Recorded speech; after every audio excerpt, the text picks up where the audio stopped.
Hello students, आज हम लोगों का टॉपिक है। आज एक नया विषय शुरू करने वाले हैं। ये विषय है हम लोगों का केमिस्ट्री। मैं इस सब्जेक्ट को समझाऊंगा बेटर तरीके से। अगर आपके पास भारती भवन का बुक है तो आपको डिफिनेशन उस बुक से लिख लेनी है। बहुत मस्त तरीके से मैं समझाने वाला हूँ। उसके बाद आपको कहीं भी कुछ भी समझने की आवश्यकता नहीं रह जाएगी, बस आपको बुक से चीज़ों को लिख लेनी है। ठीक है। अगर आपके पास नोट्स है पहले से कहीं से उपलब्ध तो बहुत अच्छी बात है, अन्यथा मैं प्रयास करूंगा कि पीडीएफ के रूप में आप लोगों को उपलब्ध करवा दिया जाए। ठीक है। चलिए, ये जो पहला चैप्टर है केमिस्ट्री क्लास 10th का, वो है हमारी रासायनिक अभिक्रियाएं एवं समीकरण। रासायनिक अभिक्रियाएं एवं समीकरण, ध्यान दीजिएगा। ये जो पहला चैप्टर है रासायनिक अभिक्रिया, इसी टॉपिक को मैं लेता हूँ। रासायनिक अभिक्रिया है क्या? ठीक है बच्चों, रासायनिक अभिक्रिया को मैं अगर दो शब्दों में कहना चाहूँ तो नए पदार्थ का निर्माण। नए पदार्थ का निर्माण क्या कहलाता है? रासायनिक अभिक्रिया कहलाता है। तो नए पदार्थ का निर्माण होने के लिए पुराने पदार्थ की आवश्यक होना जरूरी है। जैसे अगर पेड़ ही बड़ा होना है तो उसके लिए कम से कम बीज होना तो जरूरी है। ठीक है। तो उसी तरह नए पदार्थ का निर्माण केमिस्ट्री में किसी भी नए पदार्थ का, जैसे जल बन रहा है, नमक बन रहा है या कैल्शियम कार्बोनेट बन रही, किसी भी तत्व का निर्माण हो रहा है तो उसके लिए पुराने पदार्थ किसी न किसी चीज़ की आवश्यकता होती है। तो देखते हैं वह अभिक्रिया। जैसे कि मैं कुछ एग्जाम्पल पहले लिख देता हूँ। जैसे कि जल कैसे बनता है? हाइड्रोजन 2H2 + O2, हाइड्रोजन और ऑक्सीजन मिला के हमारा जल बन लेता है। ठीक है, H2। उसी तरह अगर मैं एक एग्जांपल दूं CaCO3, उसके बाद देखते हैं हम लोग, ये बन जाता है CaO और CO2। तो यहाँ से देखिए आप, दो अलग अलग तत्व है, हाइड्रोजन है और ऑक्सीजन है, मिलके एक यौगिक बनाया। यह यौगिक क्या है? जल है। ठीक है। तो देखिए क्या, जब दो या दो से अधिक पदार्थ मिलकर एक नए पदार्थ का निर्माण करता है, ये नया पदार्थ का गुण जो है पुराने पदार्थ से भिन्न है। अगर मैं इसको शॉर्ट में बोलूं, जब कोई पदार्थ, यहाँ देखो ये अकेले है, अकेले मिलकर दो अलग अलग पदार्थ बना लेती है। जब कोई पदार्थ अकेले ही या किसी अन्य पदार्थों के साथ संयोग करके भिन्न गुण वाले पदार्थों का निर्माण करता है, उस पदार्थ को हम लोग क्या कहते हैं? उस क्रिया को रासायनिक अभिक्रिया कहते हैं। जैसे कि देखो, हाइड्रोजन एक अच्छा ईंधन है जो जलता है। ठीक है। जब बात करेंगे ऑक्सीजन का, तो ऑक्सीजन जो है जलाने में सहायक होता है। बिना ऑक्सीजन का कुछ ही नहीं जल सकता है। ऑक्सीजन क्या है? आग का पोषक पदार्थ है। तो ये जलता है, ये जलाने में मदद करता है, और ये दोनों के संयोग से जल बनता है, जो क्या कर देती है? आग को बुझा देता है।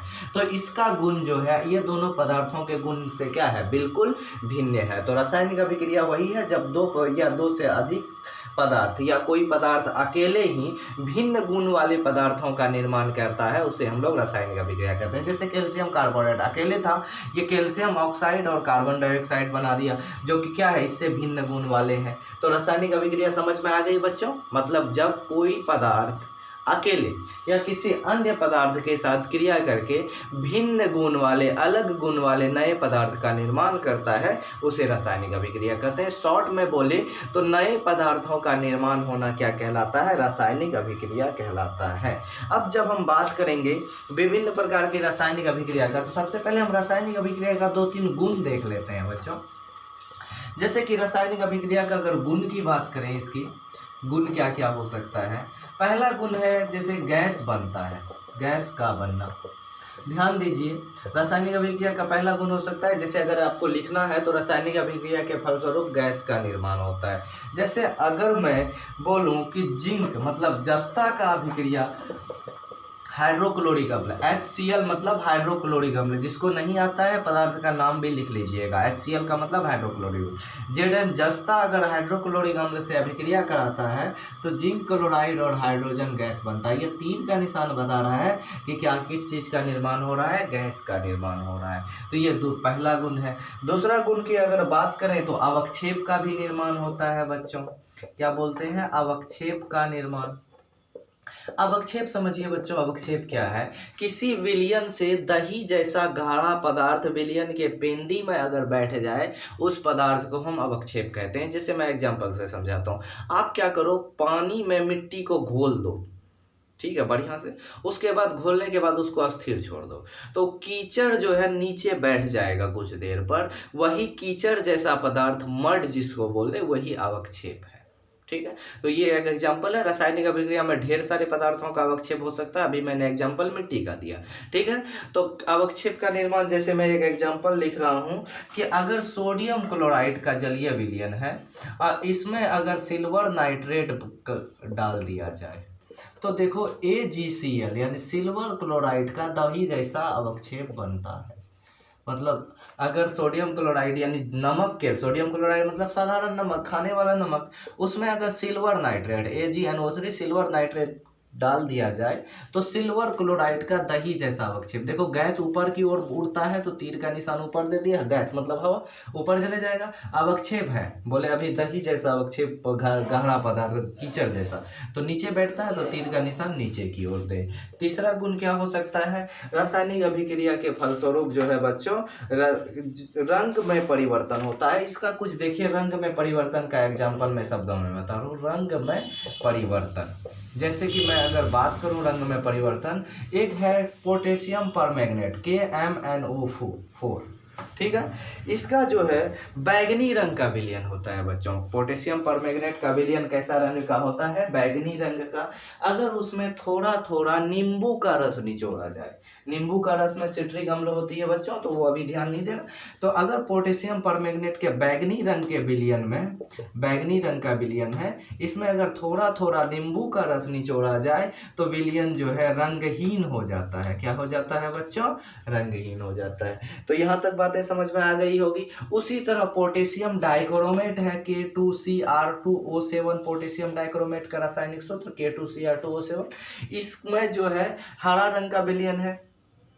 इसमें अगर क्या बोलते हैं, सल्फर डाइऑक्साइड गैस प्रवाहित किया जाए तो ये जो है रंग बदल के नीला हो जाता है। तो बहुत सारे एग्जाम्पल हो सकते हैं। जैसे कुछ रासायनिक अभिक्रिया के फलस्वरूप ताप में परिवर्तन होता है, इसको आप लोग बेहतर समझ पाओगे। क्या बोल रहे हैं? ताप में परिवर्तन, ध्यान दीजिएगा। कुछ रासायनिक अभिक्रिया के फलस्वरूप ताप में परिवर्तन होता है बच्चों।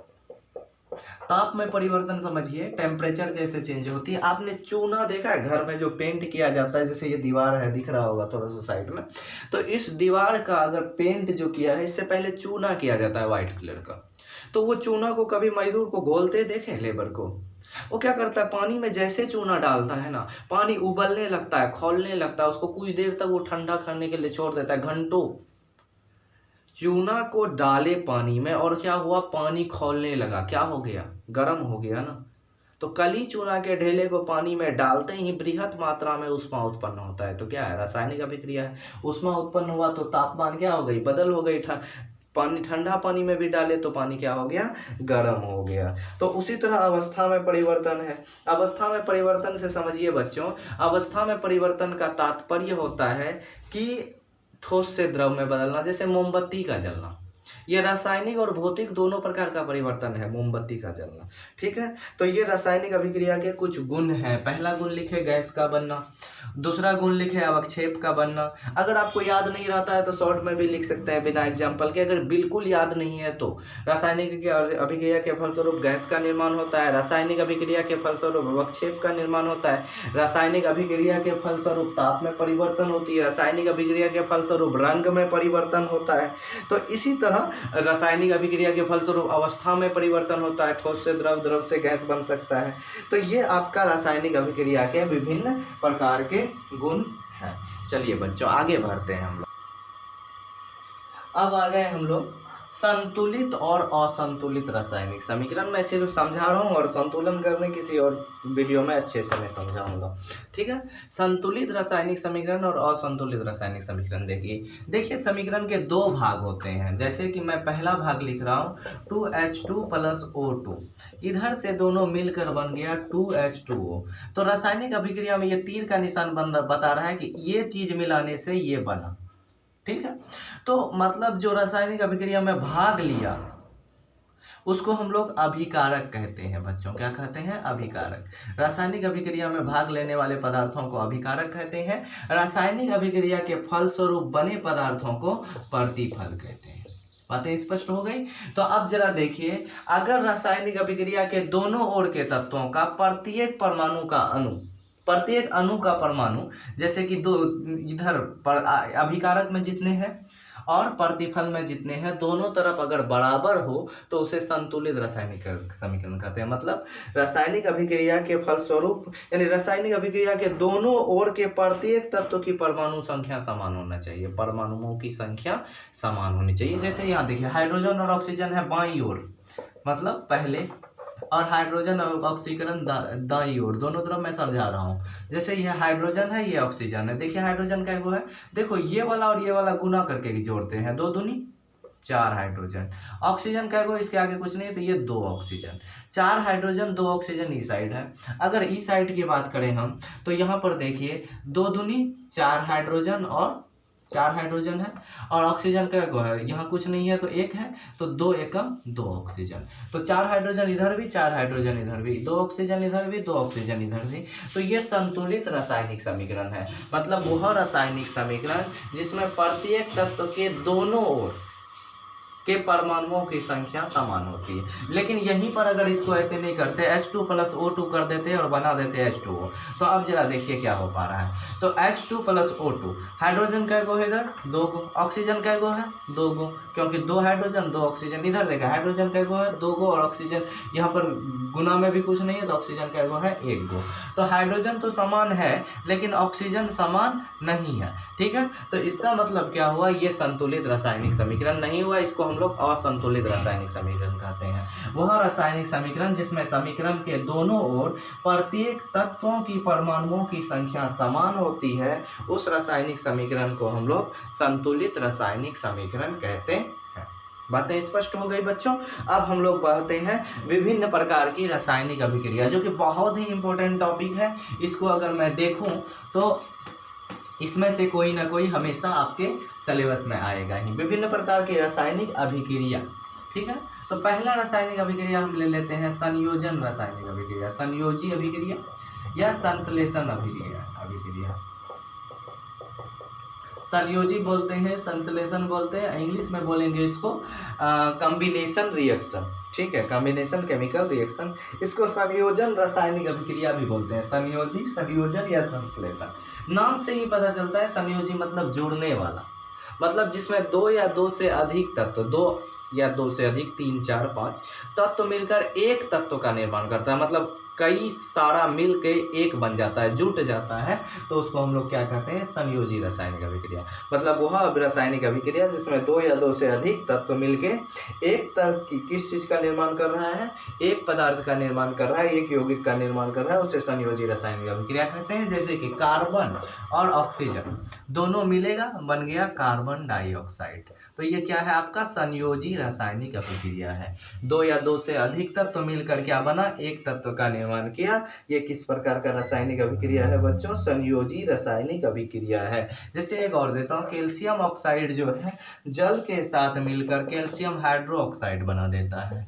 तो 2 या 2 से अधिक पदार्थ मिलकर एक तत्व का निर्माण करता है, ये क्या कहलाता है, संयोजी रासायनिक अभिक्रिया कहलाता है। इसी का दूसरा, इसका डिफिनेशन क्या लिख सकते हो बच्चों, जब 2 या 2 से अधिक पदार्थ मिलकर एक पदार्थ का निर्माण करता है, उसे हम लोग संयोजी रासायनिक अभिक्रिया या संयोजन रासायनिक अभिक्रिया कहते हैं। जैसे में ये दोनों समीकरण लिख दीजिएगा। अगर हम वियोजन अभिक्रिया बोलते हैं, दूसरा प्रकार का वियोजन अभिक्रिया, या इसी को बोलते हैं हम लोग, वियोजन अभिक्रिया का ही दूसरा नाम है अपघटन अभिक्रिया, ठीक है बच्चों। क्या नाम है, अपघटन अभिक्रिया। वियोजन का मतलब होता है टूटना, अपघटन का भी मतलब टूटना, वियोजन मतलब अलग होना और टूटना, ठीक है। तो जिसमें क्या नाम से ही पता चल रहा है कि कोई बड़ा पदार्थ होगा, टूट कर क्या बन जाएगा, छोटे छोटे पदार्थों में निर्माण हो जाएगी। जैसे वियोजन अभिक्रिया का एग्जाम्पल लिख रहा हूँ, जैसे कैल्शियम कार्बोनेट है, एक बड़ा तत्व है, टूट के बन गया कैल्शियम ऑक्साइड और कैल्शियम डाइऑक्साइड। मतलब वह रासायनिक अभिक्रिया जिसमें कोई एक बड़े अणु टूटकर दो या अधिक छोटे छोटे अणु में विभाजित हो जाती है। वह रासायनिक अभिक्रिया जिसमें कोई एक बड़ा अणु टूटकर दो या अधिक छोटे छोटे अणु में विभाजित हो जाती है, उस रासायनिक अभिक्रिया को वियोजन रासायनिक अभिक्रिया या अपघटन रासायनिक अभिक्रिया कहते हैं। मतलब जिसमें बड़ा टूटकर छोटे में परिवर्तित हो रहा है उसको हम लोग क्या कहेंगे बच्चों, वियोजन रासायनिक अभिक्रिया कहते हैं। अब हम लोग आते हैं बच्चों विद्युत अपघटन अभिक्रिया, तीसरे प्रकार की अभिक्रिया में ध्यान दीजिएगा आप लोग। अपघटन अभिक्रिया का ही प्रकार है विद्युत अपघटन अभिक्रिया, जिसमें विद्युत धारा देने के बाद अपघटन होता है। जैसे मैं लिख रहा हूँ तीसरा प्रकार का अभिक्रिया है विद्युत अपघटन अभिक्रिया, अपघटन अभिक्रिया, ठीक है। विद्युत अपघटन अभिक्रिया को समझिए, वह रासायनिक अभिक्रिया जिसमें किसी पदार्थ के द्रवित ऑक्साइड या क्लोराइड, कहने का मतलब किसी पदार्थ का द्रवित मतलब पानी में मिला देंगे तो द्रव में बदल जाएगा, द्रव मतलब पानी जैसा पदार्थ, बहने वाला पदार्थ। तो जब किसी पदार्थ के द्रवित ऑक्साइड या क्लोराइड, ऑक्साइड और क्लोराइड क्या है, क्योंकि रासायनिक अभिक्रिया यानी विद्युत अपघटन अभिक्रिया इसी में होता है, या तो ऑक्साइड तत्व में होता है या क्या किस में होता है बच्चों, क्लोराइड तत्व में होता है। तो किसी यौगिक के द्रवित ऑक्साइड या द्रवित क्लोराइड से विद्युत धारा प्रवाहित करने पर वे पदार्थ टूट जाते हैं, अपघटित हो जाते हैं। क्या बोल रहे हैं, किसी यौगिक के द्रवित ऑक्साइड या द्रवित क्लोराइड, द्रवित ऑक्साइड या क्लोराइड मतलब जैसे कि मैं एग्जांपल लूंगा तो ज़्यादा समझ में आएगा। सोडियम क्लोराइड खाने वाला नमक है, इसमें अगर पानी मिला देंगे, क्लोराइड है ना, अभी बोले ना क्लोराइड होना चाहिए या ऑक्साइड होना चाहिए, द्रवित बना देंगे, अगर पानी मिला देंगे तो क्या हो जाएगा, द्रवित हो जाएगा। तो किसी पदार्थ के द्रवित ऑक्साइड या क्लोराइड से विद्युत धारा अगर प्रवाहित कर दें, क्या दे दें बच्चों, विद्युत धारा प्रवाहित कर दें, तो वो पदार्थ क्या हो जाता है, टूट जाता है। सोडियम अलग हो गया, क्लोरीन अलग हो गया। इसी प्रकार की रासायनिक अभिक्रिया को हम लोग क्या कहते हैं, विद्युत अपघटन अभिक्रिया कहते हैं।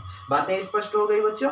किसी यौगिक के द्रवित ऑक्साइड या क्लोराइड से विद्युत धारा प्रवाहित करने पर वे अपघटित हो जाते हैं, वे टूट जाते हैं। उसी रासायनिक अभिक्रिया को हम लोग क्या कहते हैं, क्या कहते हैं बच्चों, विद्युत अपघटन अभिक्रिया कहते हैं।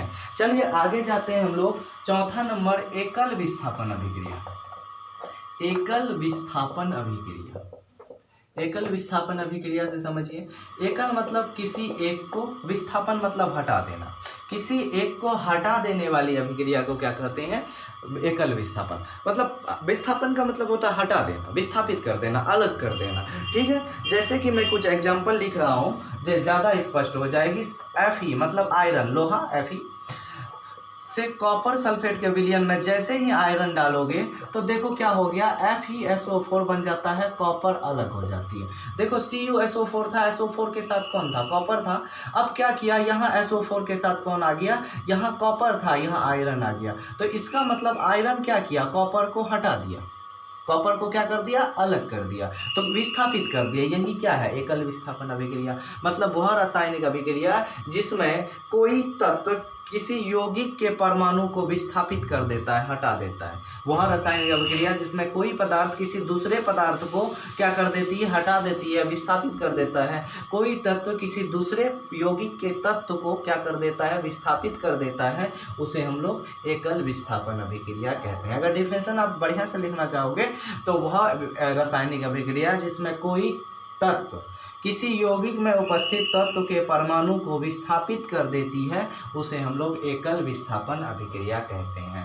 जैसे अगला प्रकार का इस विस्थापन अभिक्रिया है, इसी प्रकार उभय विस्थापन अभिक्रिया। देखिएगा, उभय विस्थापन अभिक्रिया, उभय विस्थापन अभिक्रिया का तात्पर्य होता है बच्चों दोनों तरफ से विस्थापन होना। उभय, उभय मतलब दोनों तरफ से। वह रासायनिक अभिक्रिया जो क्या हो, दोनों तरफ से विस्थापित करता हो, उसे हम लोग क्या कहते हैं, उभय विस्थापन अभिक्रिया कहते हैं। जैसे कि हम बात करेंगे, अभी देखिएगा उभय विस्थापन अभिक्रिया का मैं एग्जांपल लिख रहा हूँ। सोडियम क्लोराइड है, NaCl है।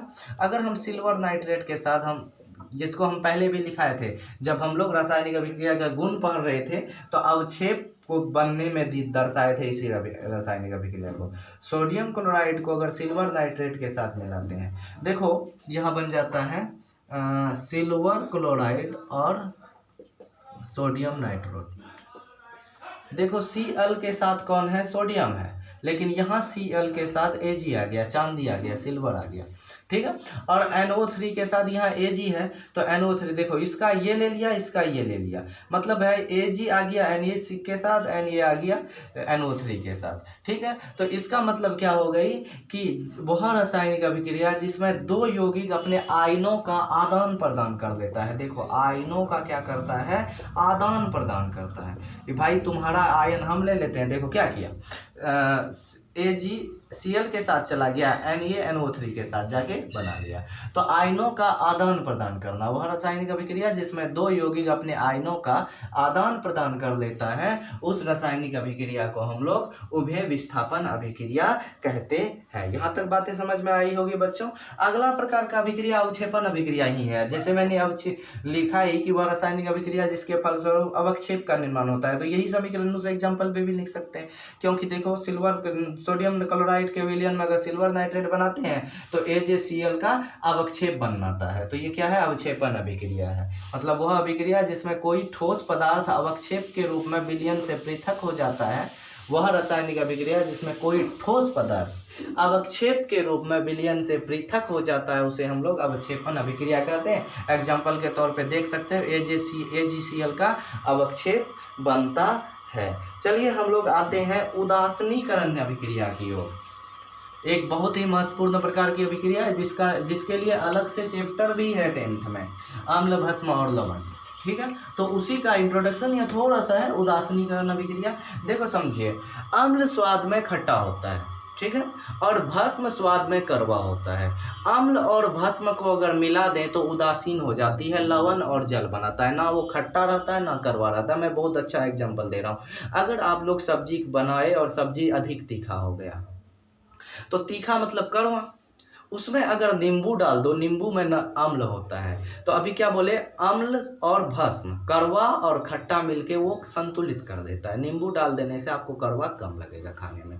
तो वह रासायनिक अभिक्रिया जिसमें कोई अम्ल किसी भस्म के साथ अभिक्रिया करके लवण और जल बनाता हो, उसे उदासीनीकरण अभिक्रिया कहते हैं। कौन सी अभिक्रिया बोले बच्चों, उदासीनीकरण अभिक्रिया, ठीक है। तो वह रासायनिक अभिक्रिया जिसमें कोई अम्ल किसी भस्म के साथ क्रिया करके लवण तथा जल बनाता हो, उस रासायनिक अभिक्रिया को क्या कहते हैं बच्चों, उदासीनीकरण अभिक्रिया कहते हैं। जैसे एग्जांपल ले रहा हूँ हाइड्रोक्लोरिक HCl, हाइड्रोक्लोरिक अम्ल है, अगर इसके साथ हम लोग क्या कर देते हैं NaOH, सोडियम हाइड्रोक्साइड, मतलब ये भस्म है, ये हाइड्रोक्लोरिक अम्ल, ये सोडियम हाइड्रोक्साइड भस्म है। तो हाइड्रोक्लोरिक अम्ल का अगर सोडियम हाइड्रोक्साइड के साथ अभिक्रिया करवा देते हैं तो NaCl लवण बना देता है और जल बना देता है। तो यही अभिक्रिया क्या है, रासायनिक उदासीनीकरण अभिक्रिया है। तो वह रासायनिक अभिक्रिया जिसमें कोई अम्ल किसी भस्म के साथ क्रिया करके लवण तथा जल बनाता है, उसे हम लोग क्या कहते हैं, रासायनिक उदासीनीकरण अभिक्रिया कहते हैं। अब इसमें हम लोग दो बहुत ही इंपॉर्टेंट अभिक्रिया पढ़ेंगे बच्चों, इसको आप लोग भूलना ही नहीं, क्योंकि अभी जो अभिक्रिया पढ़ाने वाले हैं ये बहुत बहुत बहुत ज़्यादा इम्पोर्टेंट है, ठीक है। जैसे कि मैं बता रहा हूँ, ऑक्सीकरण अभिक्रिया, ऑक्सीकरण और अवकरण पढ़ेंगे, ऑक्सीकरण और इसी के साथ अवकरण अभिक्रिया पढ़ेंगे।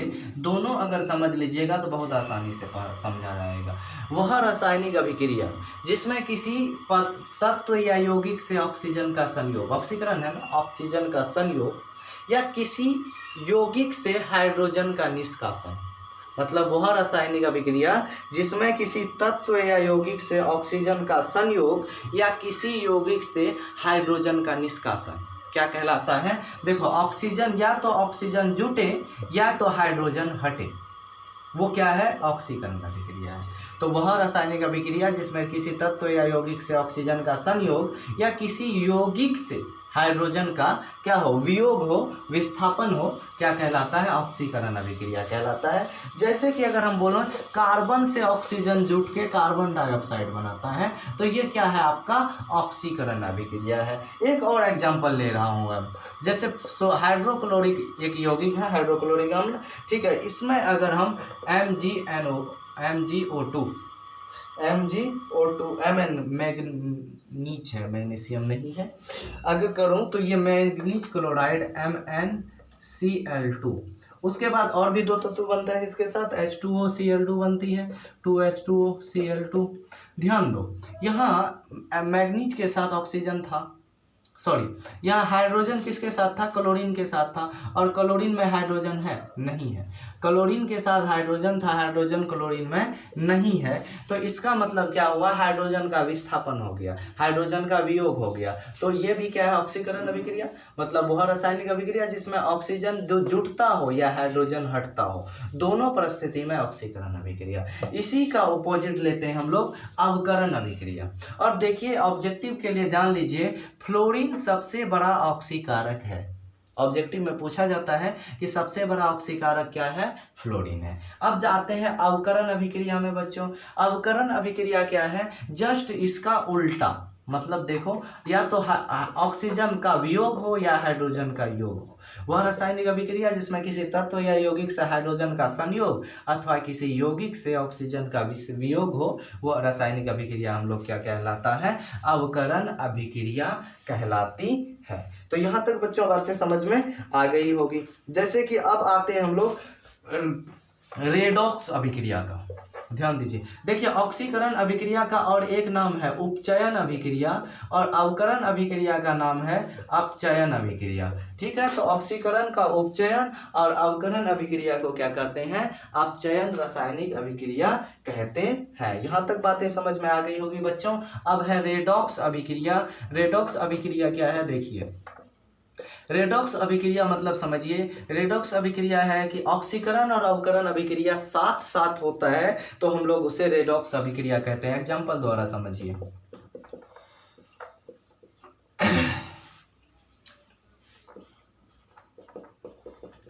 ध्यान दीजिएगा।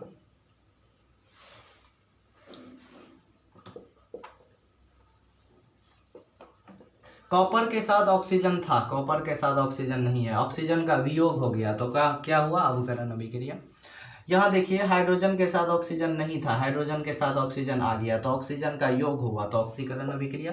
पहला में ऑक्सीजन का वियोग मतलब ये अवकरण, ऑक्सीजन का वियोग मतलब अवकरण, और ऑक्सीजन का योग मतलब ऑक्सीकरण। तो वह देखिए इसमें क्या हो रहा है, ऑक्सीकरण और अवकरण अभिक्रिया साथ साथ हो रहा है, जिसे हम लोग क्या कहते हैं, रेडॉक्स अभिक्रिया कहते हैं। देखो इसमें ऑक्सीजन था, इसमें नहीं है, तो ऑक्सीजन हटा ना, तो अवकरण अभिक्रिया। इसमें देखो ऑक्सीजन नहीं था ना, यहाँ ऑक्सीजन है, तो मतलब ऑक्सीजन जुटा ना, तो इसको हम लोग क्या कहते हैं, ऑक्सीकरण अभिक्रिया, ये रेडॉक्स अभिक्रिया कहते हैं। और हमारे दैनिक जीवन में रेडॉक्स अभिक्रिया का बहुत सारे उपयोग पूछा जाता है। जैसे भोजन का पचना, सांस लेते हैं ऑक्सीजन जाता है, ऑक्सीजन के साथ भोजन अभिक्रिया करके जो है भोजन पचता है, तो ये क्या है, रेडॉक्स अभिक्रिया का उदाहरण है।